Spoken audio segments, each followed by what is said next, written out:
माडगाळ तालुका जत जिल्हा सांगली येथे आमदार गोपीचंद पडळकर यांच्या शुभ हस्ते पशुवैद्यकीय दवाखान्याचे उद्घाटन, अनेक मान्यवरांची खास उपस्थिती। माडगाळ तालुका जत जिल्हा सांगली येथे जत तालुक्याचे विद्यमान आमदार गोपीचंद पडळकर यांच्या शुभ हस्ते पशुवैद्यकीय दवाखान्याचे उद्घाटन संपन्न झाले। यावेळी मार्केट कमिटीचे माजी तज्ञ संचालक विठ्ठल निकम, ग्रामपंचायत सदस्य सदेव माळी, उपसरपंच बाळासाहेब सावंत, माजी पंचायत समितीचे सदस्य सोमन हाके, लिंबाजी माळी, होन्नप्पा माळी, एकनाथ मनगर, माजी जत कारखाना संचालक सदाशिव माळी, जनस्वराज्य शक्ती पक्षाचे युवानेते मारुती कोरे, RPIचे तालुका उपाध्यक्ष लक्ष्मण कांबळे, अंबण्णा कांबळे, माजी ग्रामपंचायत सदस्य जेटलिंग कोरे, ग्रामपंचायत सदस्य शिवानंद हाके, सौरंजना हाके, सरोजिनी राजेंद्र बिराजदार, संघ DS ग्रुप संस्थापक दशरथ सावंत, गणेश शिंगळे यांच्यासह विविध क्षेत्रातील मान्यवर यावेळी मोठ्या संख्येने उपस्थित होते। या सर्वांच्या उपस्थितीमध्ये माडगाळ तालुका जत जिल्हा सांगली येथील पशुवैद्यकीय दवाखान्याचे उद्घाटन या ठिकाणी पायाभरणी समारंभ करण्यात आले। यावेळी माडगाळ व परिसरातील अनेक मान्यवर मंडळी यावेळी खास करून उपस्थित होते। या सर्वांच्या उपस्थितीमध्ये माडगाळ तालुका जत जिल्हा सांगली येथील पशुवैद्यकीय दवाखान्याचा पायाभरणी समारंभ या ठिकाणी संपन्न करण्यात आला।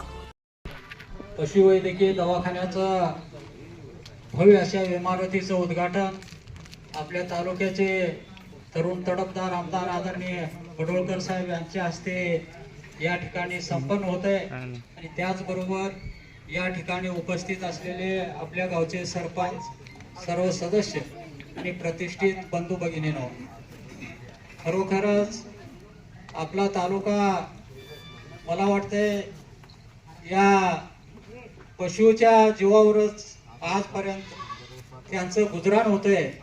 त्यामुळं आमदार साहेबांनी आल्याबरोबर या ठिकाणी जवळजवळ 80 लाख रुपये या दवाखान्यासाठी मंजूर करण्याचं काम या ठिकाणी केलंय। त्याचबरोबर कारण आजपर्यंत दुष्काळाचा एक कलंक या तालुक्याला होता, त्यामुळं मेंढपाळ असू द्या, जनावर असू द्या, या जनावरांच्या जीवावरच मला वाटतं जवळजवळ 70-80% लोक या त्यांची उपजीविका घालवत आहेत। त्यामुळं ही अडचण जाणून माडगाळ हे सेंटरचं गाव आहे, बाजारचं गाव आहे आणि माडगाळ मेंढी मला वाटतं महाराष्ट्रात प्रसिद्ध आहे। त्यामुळं या ठिकाणी निधी देण्याचं काम या ठिकाणी आमदार साहेबांनी केलंय। साहेब, या ठिकाणी मला वाटतं निसर्गाचा कोप आपल्या तालुक्यावर यावेळी झालेला आहे।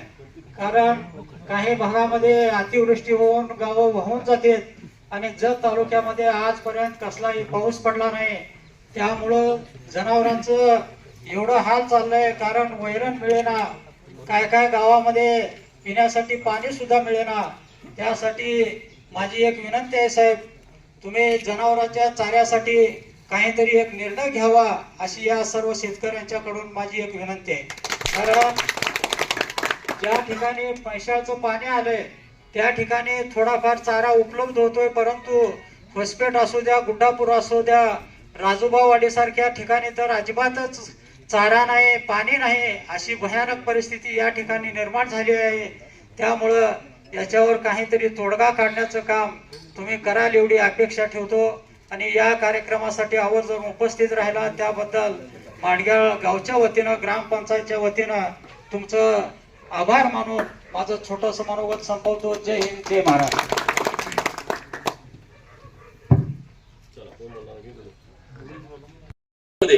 एक कृषीचं महाविद्यालय द्यावं, ज्याला 200 कोटी रुपये लागतात राज्य सरकारनं जर मान्यता दिली तर, आणि त्या महाविद्यालयाला लोकनेते शरद जोशी यांचं नाव द्यावं अशी मागणी आम्ही माननीय मुख्यमंत्री महोदयांकडे केलेली आहे।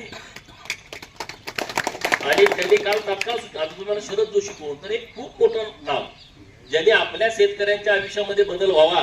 आज तुमच्या ज्या शेतमालाला भाव येत आहेत त्यामधलं 100% वाटा ते शरद जोशी साहेबांचा आहे, त्यांच्या चळवळीचा आहे। जागतिक बँकेमध्ये ते सल्लागार होते, म्हणजे बाहेरच्या देशात राहत होते, तिथलं ते आयुष्य तिथलं जे आहे त्यांचं ते सोडून दिलं त्यांनी नोकरीतलं आणि ते डायरेक्ट इथल्या शेतकऱ्यांच्यासाठी आले, झोकून दिलं शेतकऱ्यांच्यासाठी काम केलं आणि म्हणून त्यांचं एक स्मारक रूपी महाविद्यालय आपल्या तालुक्यात व्हावं अशी मागणी केली आहे. काल माननीय मुख्यमंत्री महोदयांनी तात्काळ कारवाई करण्याच्या सूचना दिलेल्या आहेत. पुढच्या 1 महिन्याच्या आतमध्ये तो प्रस्ताव तयार करून राज्य सरकारला आम्ही सादर करतोय आणि जतला कृषी महाविद्यालय व्हावं यासाठीचा आमचा प्रयत्न सुरू आहे. असे अनेक विषय आहेत, ते आपण विषय सगळे मार्गी लावू.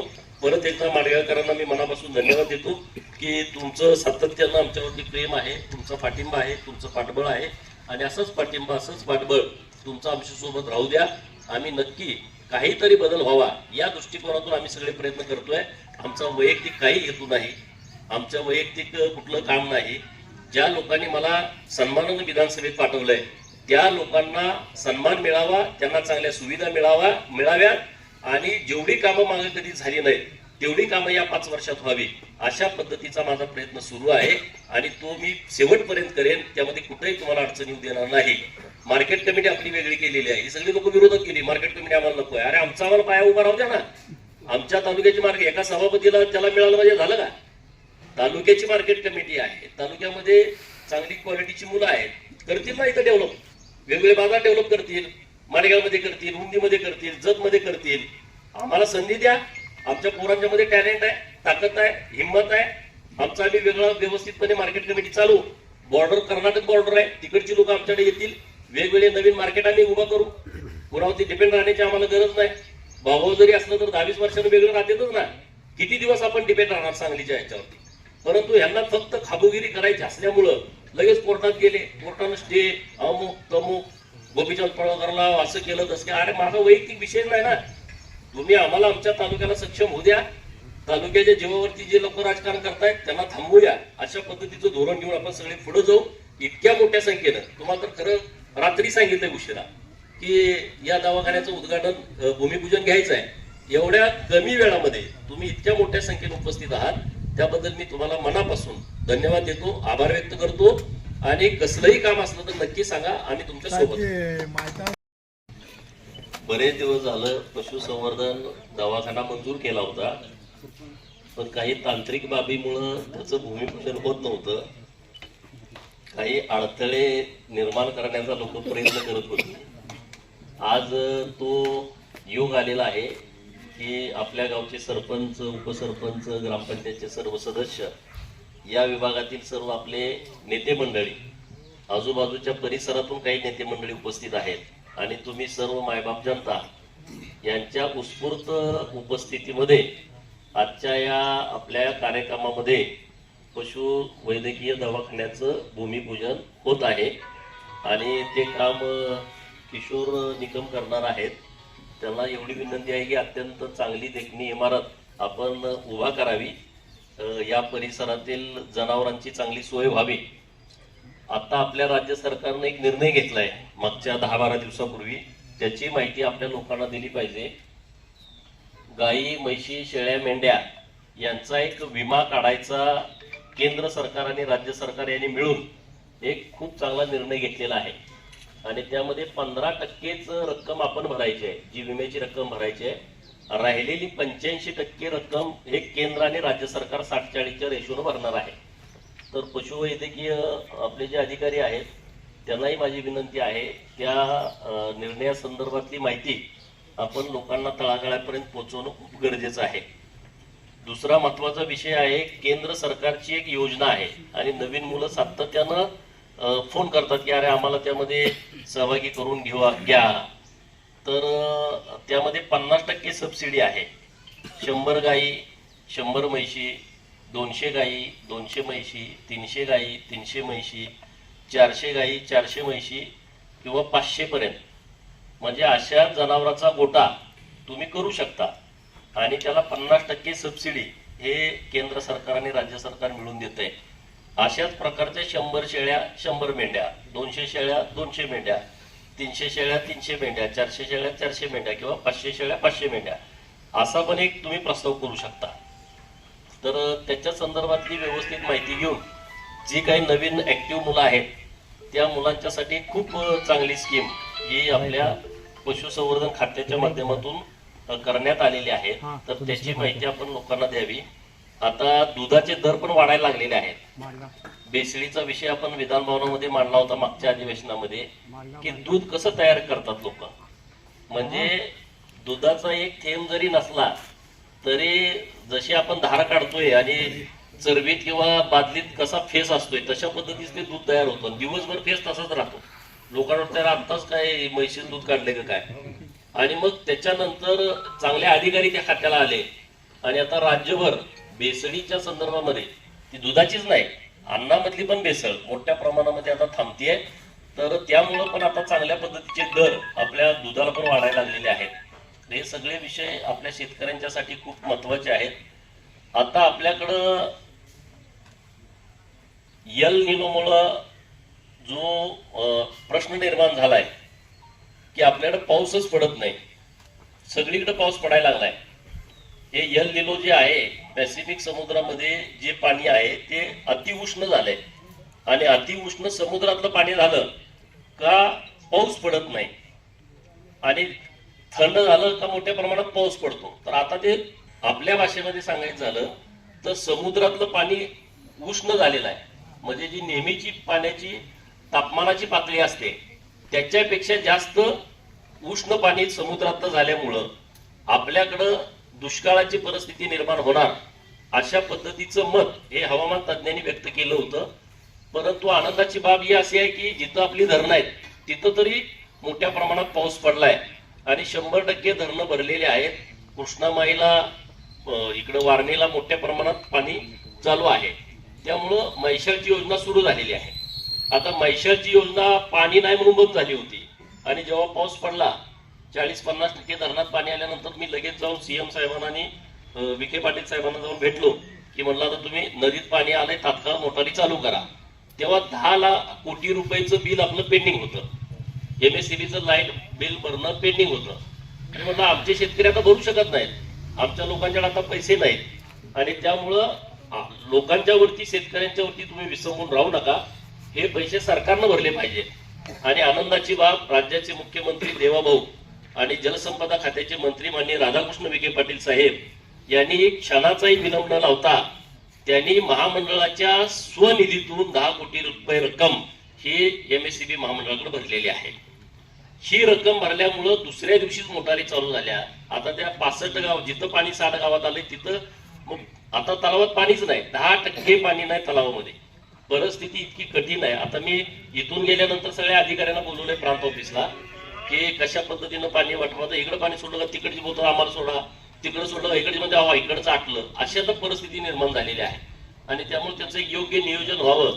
किंवा काही ठिकाणी आता लकडेवाडी वगैरे इथल्या लोकांनी आमच्याकडं नवीन काहीतरी तिथं मागणी त्यांनी दिलेली आहे. तिकडं सोन्या गारडेवाडीच्या लोकांना आम्हाला पाणी द्या, झाडरबावलाची लोक म्हणजे आम्हाला पाणी द्या, गुडगीच्या लोकांच्या कालपासून फोन येतात की आम्हाला पाणी तुम्ही सोडायला पाहिजे. दोट नाला तलावामध्ये पाणी सोडलंय तर ते इतक्या क्षमतेनं ते पाणी भरं ना, तर उंदीकडची लोक म्हणतात पाण्याचं काय झालं.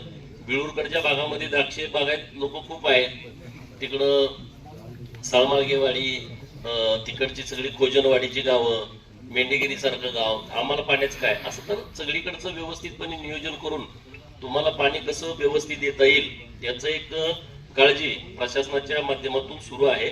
तर निश्चित राहा आपण हे जी दुष्काळाची परिस्थिती आहे त्यातून प्रशासन आणि शासन हे तुमच्या सोबत शेतकऱ्यांचे आहे. तुम्हाला कुठं अडचण येणार नाही अशा पद्धतीचं नियोजन आपण करू. आता राहिला विषय विठ्ठल बापूंनी सांगितलं की आता चारा डेपो चालू केला पाहिजे. तर ही गोष्ट राहिलेल्या गावामध्ये खूप अडचण आहे. टँकर सुरू आहेत, अनेक गावाच्या टँकरची मागणी आहे, काही गावामध्ये टँकर आताही सुरू आहेत.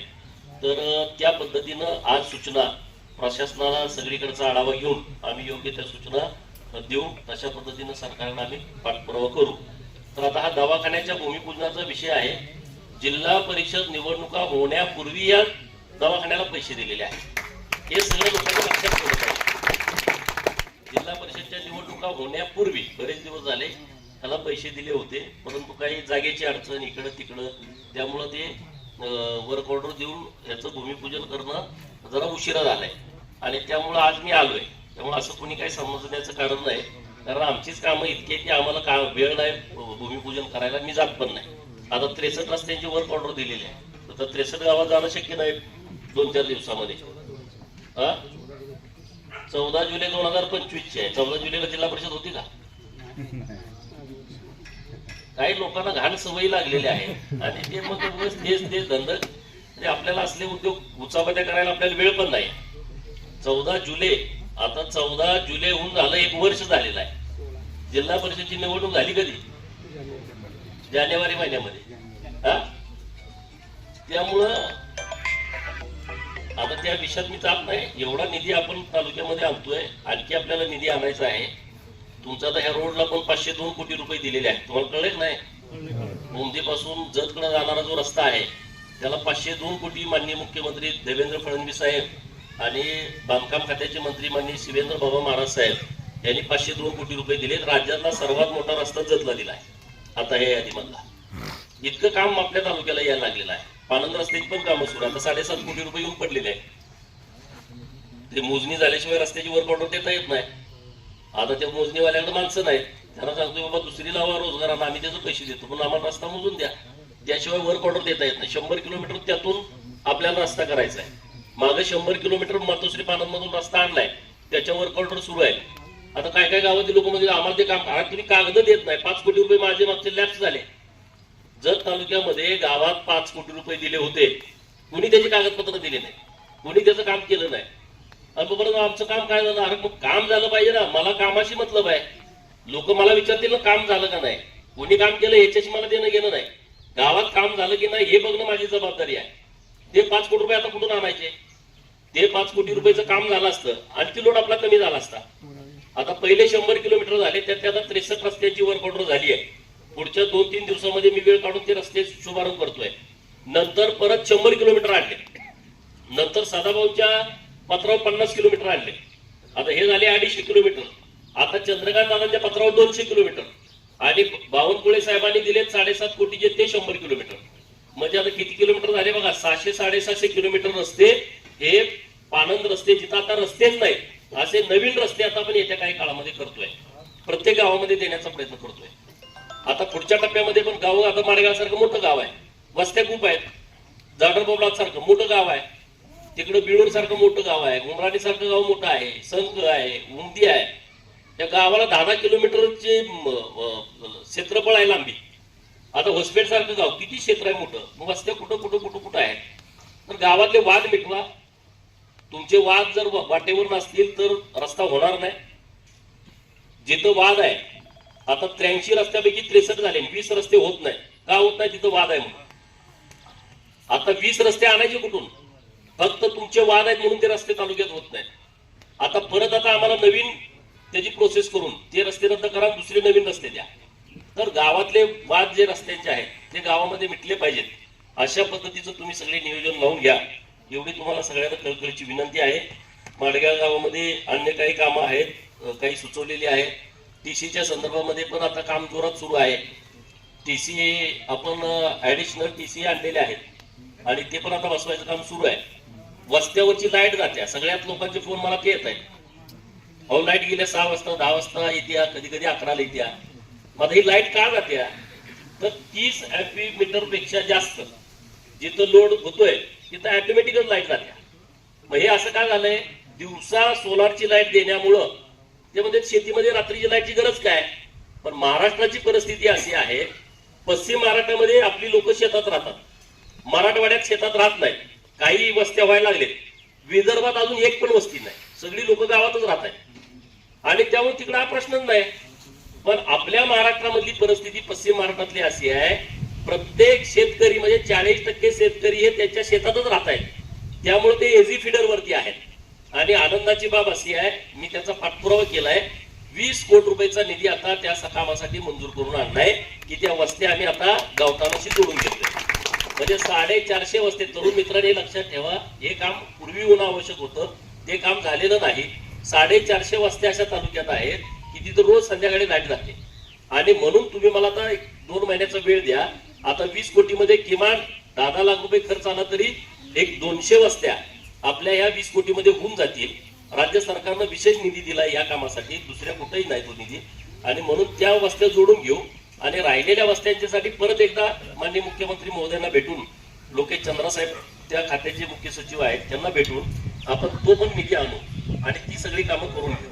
तर असे सगळे विषय तुमच्या कानावरती असू द्या. पूर्वी 2-2 महिने तुम्हाला टीसी जळाल्यानंतर मिळायचे नाही. आता लोक मला म्हणजे अहो, काल टीसी जळले अजून कसे आले, बरोबर देतो. अगोदर 2 महिने येत नव्हती, 1.5 महिने येत नव्हती, गाडी भाड्यात करून दिल्याशिवाय येत नव्हती. आता लोकांच्या बरोबर आता काय लगेच मिळू शकतंय. तुमचं पण म्हणणं बरोबर आहे. तर आपण त्या पद्धतीनं काम करण्याचा प्रयत्न करतोय. आता हे सगळे पूर्व भागामध्ये जी काही नव्यानं कामं तुम्ही सुचवले, आता वस्त्या एक अशा आहेत त्या वस्त्यावरती जायला पूलच नाही आणि पुलांना पैसेच कुठं देऊ शकत नाही. इथं तर बरेच जुनी सगळी जाणती मंडळी आहेत की पुलासाठी 20 लाखापासून 1.5 कोटीपर्यंत एका पुलाचं एस्टिमेट झालंय. 20 लाखापासून 1.5 कोटीपर्यंत अशा 450 पुलांचं वस्तीवरती जाऊन अधिकारी पाठवून त्यांचं सर्वे करून त्याचा आराखडा तयार केलाय. 200 कोटी रुपये लागणार आहेत या पुलांच्यासाठी. त्याशिवाय तुमच्या वस्त्या जोडल्या जाणार नाहीत. आता आम्ही पहिल्या टप्प्यामध्ये काही पुलांना मंजुरी हे राज्य सरकारकडून देतोय. त्या वस्त्याला जाताना तुम्हाला परत चिखलातून जावं लागणार नाही अशी व्यवस्था राज्य सरकारच्या माध्यमातून करतोय.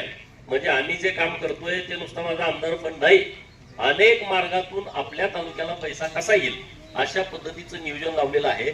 मला सांगा, ह्याच्या अगोदर कुठल्या आमदारानं तुमच्या वस्तीला जायला पूल नाही याचा सर्वे केला होता?